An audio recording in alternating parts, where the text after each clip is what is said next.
love, Tommy, doesn't always come in the form of a lighthouse or lightning in the sky. Why aren't you so scared to go to church? Because you know it doesn't work. Maybe God's at work right now, and you just don't see it.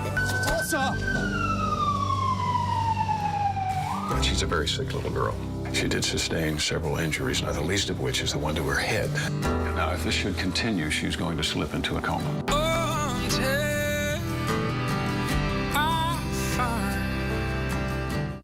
The DRM Authority 2025 Official Hurricane Shelter List. New Providence Community Center, Blake Road. Samuel and Cornelia Williams Community Center, the Salvation Army, Meadow Street. Reverend Dr. O.A. Pratt Educational Building, St. John's Native Baptist Church, Augusta and Meeting Street. The Remnant Tabernacle Praise reserved for Aftermath, Carmichael Road. Epworth Hall, Ebenezer Methodist Church for use by homeless and persons with physical disabilities, Shirley Street. St. Barnabas Church, Wolf and Blue Hill Roads. Maranatha Seventh-day Adventist Church, Prince Charles Drive, the Salvation Army, Mackey Street, Pilgrim Baptist Temple, St. James Street, New Bethlehem Baptist Church, Independence Drive, Hillview Seventh-day Adventist Church, Tawny Williams Darling Highway, Agape Full Gospel Baptist Church, Kennedy Subdivision, New Dimension Ministries, Joe Farrington Road, Church of God Convention Center, Joe Farrington Road, Berea Seventh-day, Blue Hill Road South, Canon Neil E. Roach Hall, Holy Cross Anglican Church, Highbury Park, Ebenezer Mission Baptist, Charles Vincent Street, St. Mary's Hall, Fox Hill on top of the hill, Epiphany Anglican Church, Prince Charles Drive. It's a joy, to help someone who is in need, I'm proud to know that we are able to accommodate them with a hot meal, fresh meal, and a well-balanced meal. A lot of our clients, as you know, it's in the inner city, and persons who really and truly and so much have lost their jobs. And for whatever reason, 2 months, 3 months, they really don't have anything. You have to have some kind of kindness to do this. Your number one team in the North. Only the sun covers the Bahamas better. And that's going to do it for us here in the North. I'm Ramiko Knowles. I'm Shane Stubbs. Thanks so much for watching. Here's a live look at the Bahamas tonight. ZNS News is brought to you by the new BTC. Fiber is here. Faster, stronger, more reliable. Together, we are unstoppable. Switch today. Ahead on our broadcast this Friday night, classes resume. Teachers were back in the classroom at Columbus Primary today, a day after they stayed out demanding their concerns be addressed. It's beginning to look a lot like Junkanoo season. Seed funding distributions began today as the 2025 Junkanoo season inches nearer. And ready for center stage. Creatives preparing to make history with the much-anticipated opening of the Creative Arts and Performance School. Those stories, the rest of the day's news, this late night, Friday, September 19th, 2025.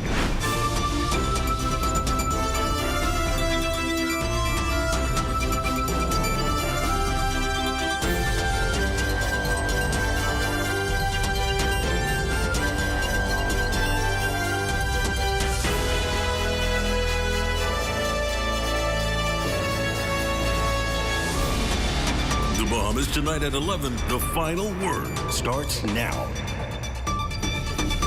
Good evening, and we're glad you're with us this late night. Teachers at Columbus Primary were back at school Friday morning despite reporting in late at 10:30. BEG President Belinda Wilson confirming as much when she spoke to our news team. She shared that she had been notified by Director of Education Dominique McCartney-Russell just this morning that a principal had been identified.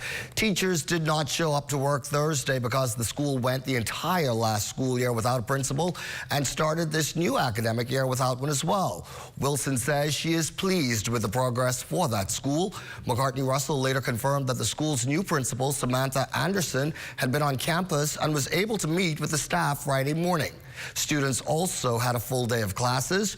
As for identifying principals for the remaining schools, the director says less than 11 schools require principals, but progress has been made on that front.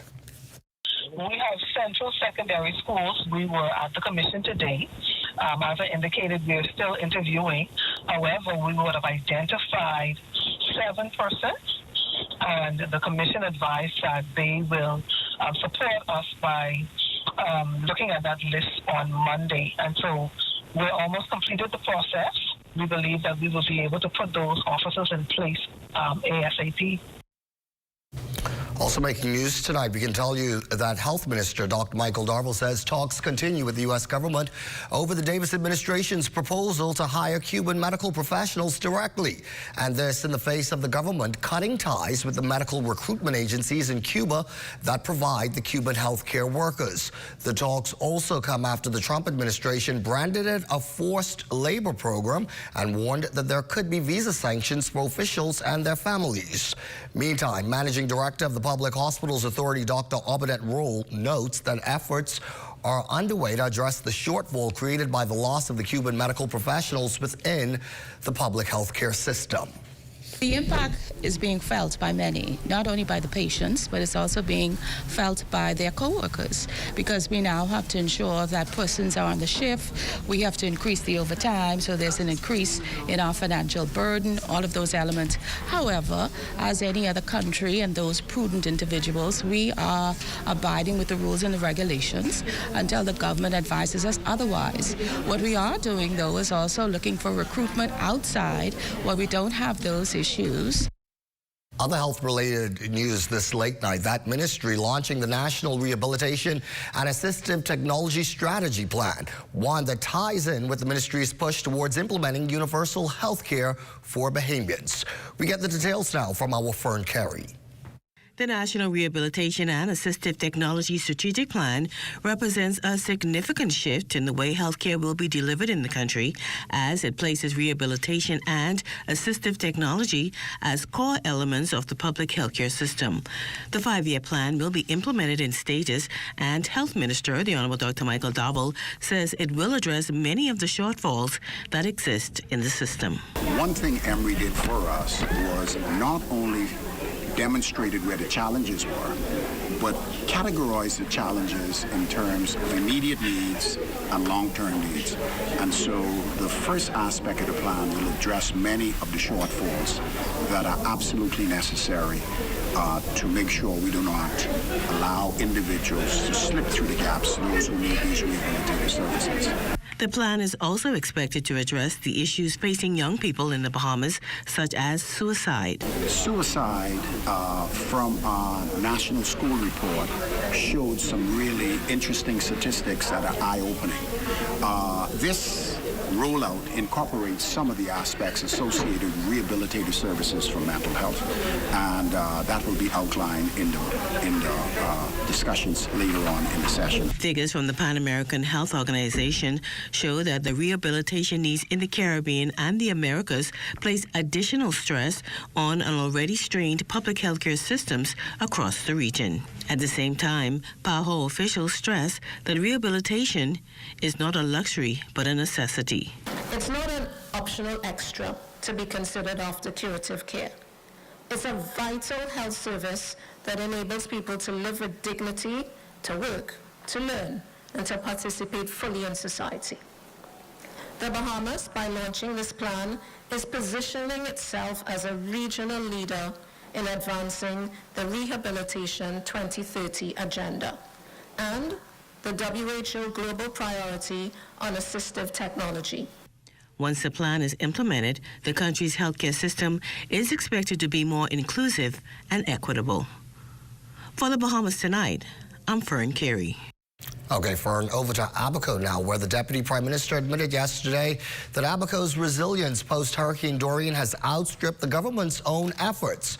But that resilience, he says, should not translate into Abaconian spending for themselves, rather that all sides work to ensure that island continues to thrive. More now from Mukesh Lapinda. It was an opportunity to speak, but also listen to the views and concerns and even solutions of Abaco stakeholders.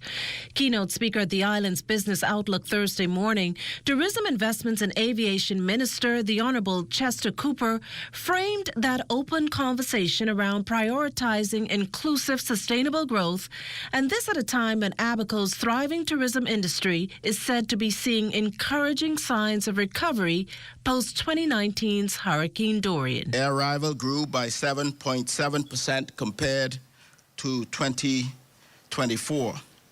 Overall arrivals are 10.5% ahead of pre-Dorian levels. And air arrivals and airlift to Abaco is second in the country only to Grand Bahama. These numbers that you have heard, they matter, but what matter more is how those arrivals translate into opportunity. Tourism must be designed to put more money directly into the hands of Bahamians. And that is why my ministry continues to push for expanded Bahamian ownership. But along with such growth comes the serious challenge of housing. And I'm inviting you today, therefore, to partner with the government to help to solve this vexing issue, whilst not shirking the responsibility of the government, as we will continue to build as many affordable homes as possible. This is not a problem that can be fixed by the government alone, and therefore I'm asking you to engage on this issue. Build more homes. In short, partnership is key in the rebuilding effort. The tourism minister accepts that rebuilding has been slow, frustrating at times, and marred by challenges. Extend my deepest admiration and my apologies on behalf of the government for not moving at the speed you expected us to do. You have set the standard for determination, and you have shown what it means to embody that unique Bahamian mixture of hope and hard work. If we unify, if we collaborate, we can continue to make Abaco a model for the entire Bahamas. For the Bahamas Tonight at 11, I'm Akush Lupender. And an extra special Christmas could be ahead for San Salvador residents. Housing Minister Keith Bell has announced a new rent-to-own community for that island coming this December. And according to the Housing Minister, there's still a lot more affordable homes to be constructed across the country. It has the largest land holding in the country. We have a significant number of crown land. And what we have done in the Ministry of Housing is that we have created a blueprint where we just don't simply want to look at the number of homes, but we are continuing to develop subdivisions. And so there are a number of subdivisions at varying stages. So for instance, we have written to the Prime Minister as Minister in his capacity as Minister of Land for land significant acreage in different islands. And so in some areas, we have already gotten the crown land. In other areas, we've already gotten subdivision approval.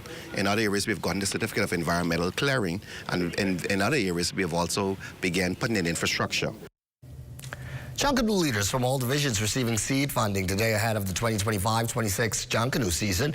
During today's presentation, the leaders welcomed the much-needed increase in funding. They emphasized that the government alone cannot cover the mounting expenses associated with costumes, music, and logistics. This is an incredible feat by the minister because he knows that we really need funding. Junkanoo is a very expensive undertaking, and so this will definitely help us and catapult us in some areas. But there's still more monies that are needed, and so we ask in corporate Bahamas to really look at Junkanoo seriously in terms of how we're going to help these groups along, because this is our national cultural festival, Junkanoo. Some other folks smiling tonight as a brand new institution is preparing to open its doors to young Bahamian creatives. In this report from our Diane Dorset, the Creative and Performing Arts School, also known as Campus, outlines what the community can expect. The countdown is on for the launch of the Creative and Performing Arts School, set to open next week. Campus staff shared details about the campus and its role in shaping the future of the arts in the Bahamas. Project leader Ian Poitier says the team was carefully chosen and has been working tirelessly to ensure everything is ready for opening day. We've been through a very active and rigorous recruitment process, and as I knew and expected, just some of the best Bahamians stepped forward. people who are qualified, people who are experienced, people who have the attitude and the ambition, people who embody the spirit and character of campus. Campus will offer specialized programs in music, dance, theater, and visual art, providing hands-on training and access to modern facilities.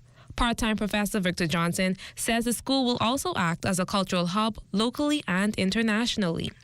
We plan to have a well-rounded educational background given to these students that will increase their creativity as well as give them a strong foot for global presence in their careers and in our community. I think the campus is going to be not just an educational institution, but a cultural hub that will help to carry out our national identity, share our heritage and our culture. Faculty members also believe campus will transform how the arts are taught across the country, offering opportunities not previously available. So picture this, a 12-year-old in Grand Bahama who wants to be an actress. But how can I be an actress? There's no outlet for me. Where can I go and learn? We don't have an industry. I was that 12-year-old. And I use that as an example because I represent all of those 12-year-olds that are still here in our country who are looking and seeking those opportunities. And that day has arrived with Campus. They have something to look forward to. Campus opens its doors to students September 22nd at the old Phil's Food Store on Gladstone Road, ushering in a new chapter for arts education in the Bahamas. For the Bahamas Tonight, I'm Diane Dorsett. In a moment, the day's other news and later sports and weather. You're watching the Bahamas Tonight at 11. There's much more to stay up for. It has the looks, the style, the performance. Your new car is everything you always dreamed of. Now it's here. Commonwealth Bank was happy to help put you behind the wheel with a new car loan at a competitive rate and fast, friendly approval. It's a service that just comes naturally to us, just like how love of tradition comes naturally to you. Commonwealth Bank, leader in personal banking services. Make your company representative stand out through an embroidery design on your uniforms from Janae's Uniform Center, Chesapeake Road. Janae's utilizes the latest state-of-the-art embroidery technology to monogram large and small quantities of shirts, caps, bags, and other articles. If you don't already have a digitized logo, Janae's can design and digitize your idea and bring it to life. Then install the logo of your choice from their large selections of 27 stock colors of golf shirts in cotton or dry fit, caps, or workwear. Call 394-8385 or 6 or visit www.janaes.com. It's me, Wednesday Addams. Your life just took a dark turn. I regret to inform you that I have devised the meal of misfortune with Wendy's. It's pure torture for your taste buds, with 4 nightmarish dips of dread. Don't waste my time asking which ones you'll get. You must surrender to your fate. Enjoy the anguish.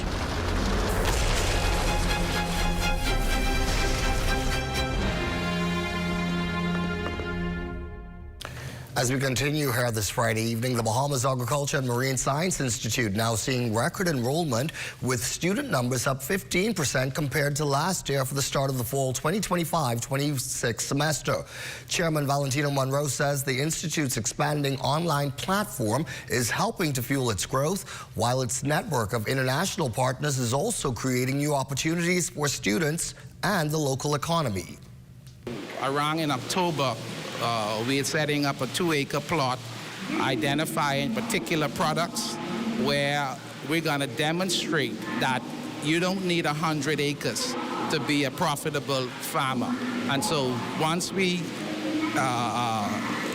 perfect that model, then we'll now train farmers in Andros so that they can embrace it. Because part of our mandate is to impact and contribute to our food security. And so not only does that mean training young Bahamian students, it also means working with older farmers who have been in the industry who can use help along the scientific end. Some good news tonight for persons with disabilities. A bus that has been customized to fit their needs was officially commissioned during a brief ceremony at the Ministry of Social Services, Information and Broadcasting. Members of the disabled community are looking forward to being more mobile in their daily lives. My life knowing other people with disabilities will be counted and included in part of society, and just a recognition of our human rights that have been overlooked. This will help many persons with disabilities, especially those wheelchair users who have difficulties getting to and from those who work, from medical appointments, from school, from anything, social activities. 68 dedicated long-serving employees of BTC recognized for 30, 35, and 40 years of service this week. 45 here in New Providence and 23 from the Family Islands. Michael O'Brien and Anthony Culmer both have 40 years of service under their belts. The stellar employees received their awards during a ceremony at Government House. BTC CEO Samir Bhatti noted that all of the honorees combined make up 103 years of service to BTC. He publicly thanked them for their long-standing commitment and dedication to the industry. Among the 68 are 7 retirees, leaving legacies that will inspire generations of BTC professionals. In today's fast-changing world, where careers and companies often change with the seasons, 30 years of service is exceptional. And 68 examples of it are nothing short of remarkable and extraordinary. To the honorees, you are living proof of what loyalty, resilience, and passion can achieve. The world's largest floating book fair is back in Grand Bahama. Recently, the Ministry of Tourism, Investments and Aviation with the Grand Bahama Island Tourism Board welcomed the logo's Hope's return. And today, the ship docks at Freeport Harbor, operated by GBA Ships. Its 300-member crew from 65 nations travels the globe sharing knowledge and hope. Since 1970, over 50 million visitors have explored its 5,000 affordable titles. Grand Bahama, get ready to turn the page on adventure. Well, a special birthday celebrated this week. Mukesh Lapinder has the story. The only thing wrong with me are my knees. And even that hasn't stood in the way of Beverly Wallace Whitfield dancing, albeit in her wheelchair. I love music, and I will move and live until I die. Until then, though, each birthday is a celebration like the one this past Wednesday, marking her 98th. That's just 2 years shy of a century. To mark the big day, Wallace Whitfield headed to church for a service of Thanksgiving at Holy Cross. In the congregation, Lady Ingrid Darling, cabinet ministers Fred Mitchell and Mario Bolag, relatives, and the birthday girls Deltasaurus. Wallace Whitfield, who says it feels great to turn a year older, has pretty simple advice for a long, healthy, and happy life. Get in the queue. Follow me. I will show them the way. For the Bahamas Tonight at 11, I'm Mukesh Lapinder. The Bahamas Tonight at 11 turns to sports next. Stay with us. Honey barbecue, sweet and spicy on noon. Signature, what's your flavor? Roasted garlic parmesan, tastes so good, chicken, you know. Those pepper wings. Now available at Popeyes in Nassau.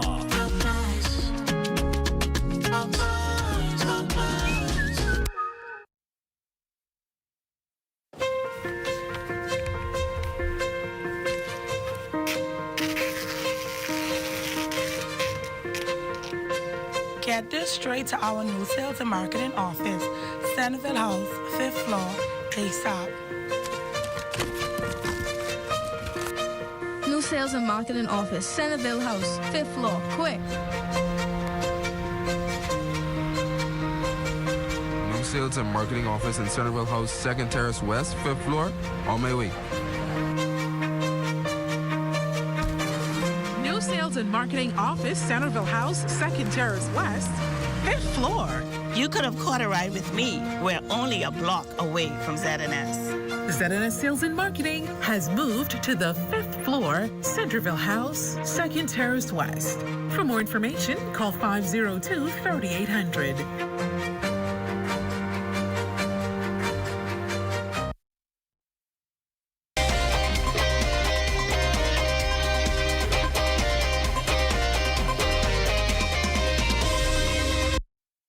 Welcome to TGIF Sports, everyone. I'm Amajal Knowles, topping sports. It was an anticlimactic finish over in Tokyo, Japan, in the women's 200-meter final in her bid to rebound from an injury she sustained in the semifinals.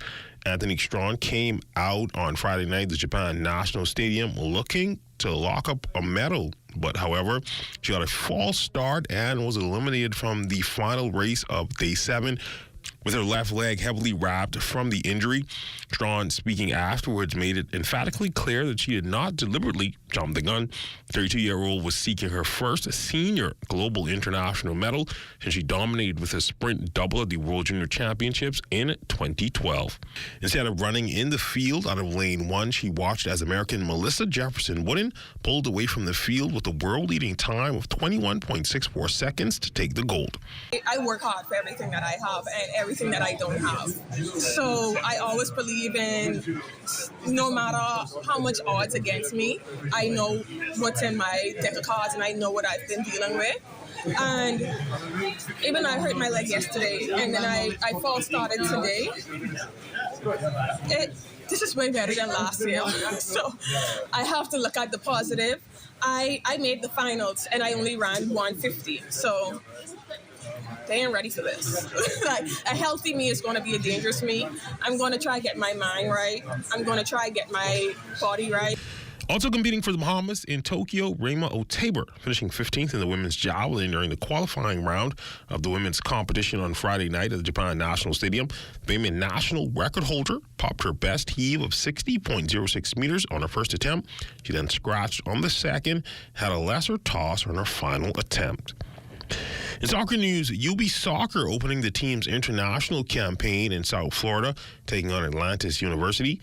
To the tape, Liam Johnson wasted no time in his UB debut, getting the breakaway on a pass from Claire Jabinski just on the left side of the field.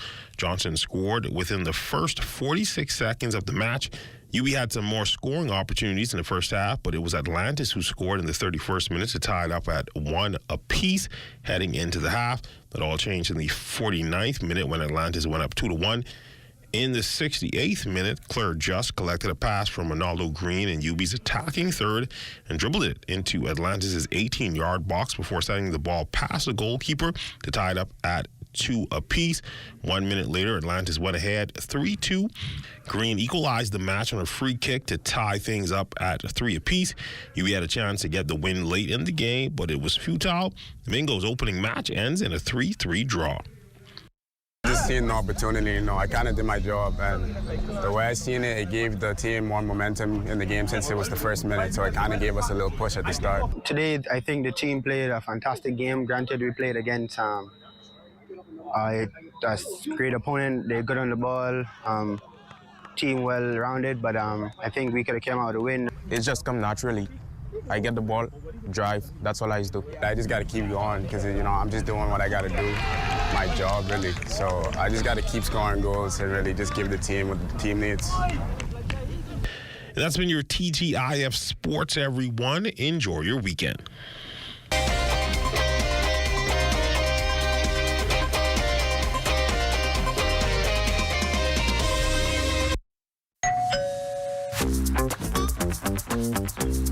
Where you grabbing all these pizzas, boy? Wait, Marcos, wait. We have a special on all the large one topping pizzas, wait. Pineapple. All. Barbecue. All. Hey, that included, boy. I need the $10 special place. How many times would you like? 20 in it. Thank you so much, man. $10, that's it. The Marcos got that deal, boy.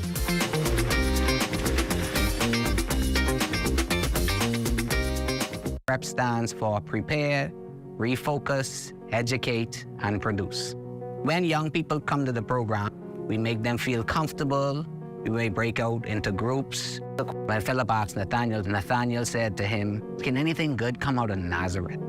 Has anyone said, "Can anything good come out of Canaan Lane? Can anything good come out of Ball's Alley?"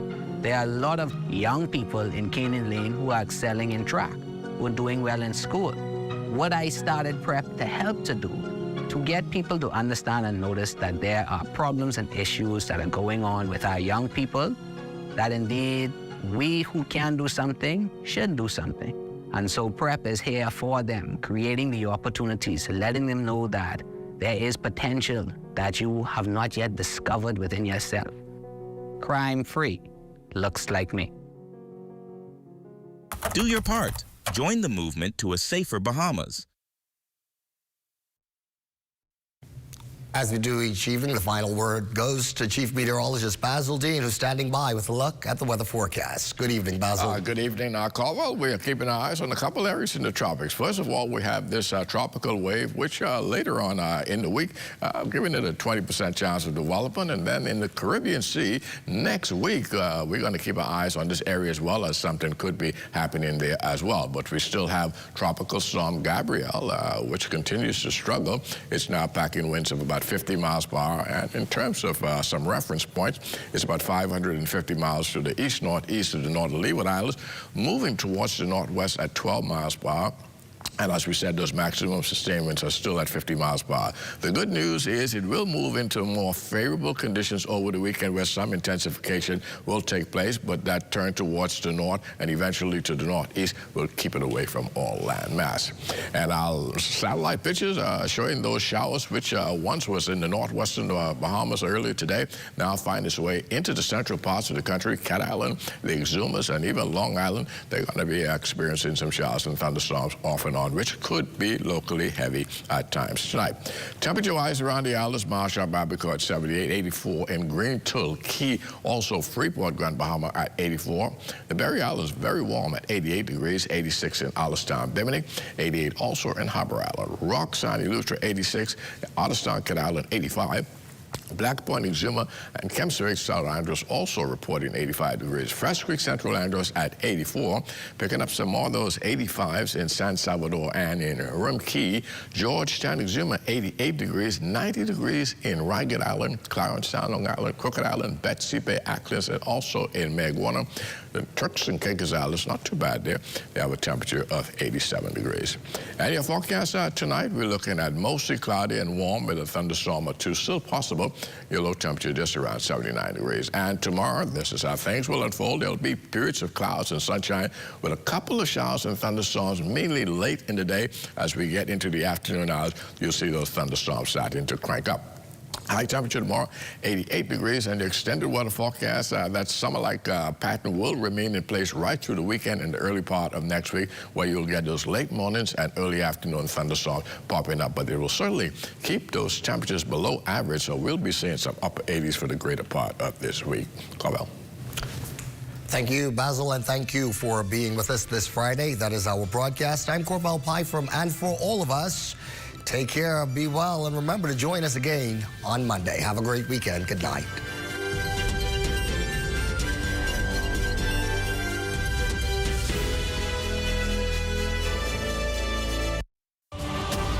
At Centerville, I'm LaDawn Davis. This is ZMS.